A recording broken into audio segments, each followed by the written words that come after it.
थुंग थुंग एक अनाथ और साफ दिल का लड़का था। वह दिन भर गांव-गांव घूमकर अखबार बेचा करता था, लेकिन एक शाम अपने छोटे से घर की टूटी छत पर बैठकर रैंडम मैच में गेम खेल रहा था। तभी दूसरी तरफ से उसे एक लड़की की खिलखिलाती हुई हंसी सुनाई दी। सुनते ही वह अपना दिल वहीं हार बैठा और हकलाते हुए उसने पूछा, क्या मैं आपका नाम जान सकता हूँ? तभी दूसरी तरफ से आवाज आई, रा से रिमझिम, रा से रोशनी और रा से रिया।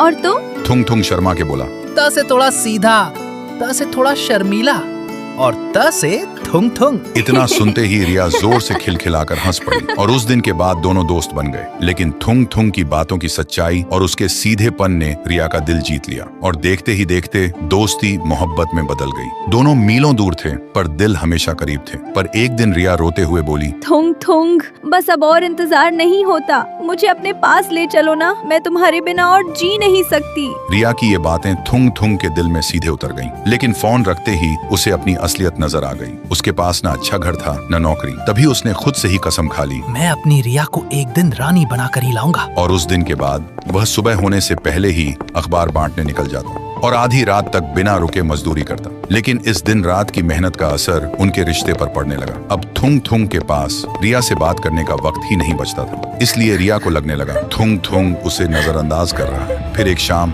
रिया ने गुस्से में फोन किया और बोली, तुम बदल गए थुंग थुंग, तुम पहले जैसे बिल्कुल नहीं रहे। दूसरे लड़कों को देखो, वो अपनी गर्लफ्रेंड को कितना वक्त देते हैं, और तुम तो 1% भी वैसे नहीं हो जैसा मैं चाहती थी। पता नहीं फिर भी तुमसे प्यार क्यों करती हूँ।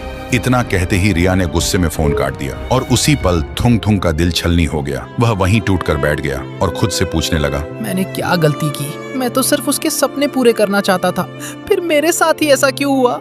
और उस दिन के बाद दोनों की बातचीत बंद हो गई। थुंग थुंग अंदर से टूट गया क्योंकि रिया के वह लफ्ज हर पल उसके दिल और दिमाग में चुभते रहते थे। इसलिए उसने काम पर जाना छोड़ दिया, खाना पीना भी छोड़ दिया और धीरे धीरे उसकी तबीयत बिगड़ती गई। फिर एक दिन रिया का फोन आया, लेकिन थुंग थुंग के हाथों में अब इतनी भी ताकत नहीं बची थी कि वह फोन तक उठा सके। और ऐसे ही कई दिन तक जब थुंग थुंग ने फोन नहीं उठाया, तब घबरा कर रिया उससे मिलने उसके घर पहुंची। लेकिन जैसे ही वह उसके घर के पास पहुंची, उसने देखा घर के बाहर लोगों की भीड़ लगी हुई थी। देखते ही रिया का दिल धड़क उठा और वह भीड़ चीरते हुए अंदर गई और अंदर का मंजर देखते ही उसकी रूह कांप उठी। थुंग थुंग जमीन पर शांत पड़ा था, उसका शरीर सूख कर हड्डियों का ढांचा बन चुका था। तभी गांव की एक औरत रिया के पास आई और उसके हाथ में एक चिट्ठी रख दी। रिया ने कांपते हाथों से वह चिट्ठी खोली। उसमें लिखा था, मेरी जान रिया, तुम्हें लगा मैं तुमसे दूर हो गया था, पर मैं तो हर दिन तुम्हारे और करीब आने की कोशिश कर रहा था।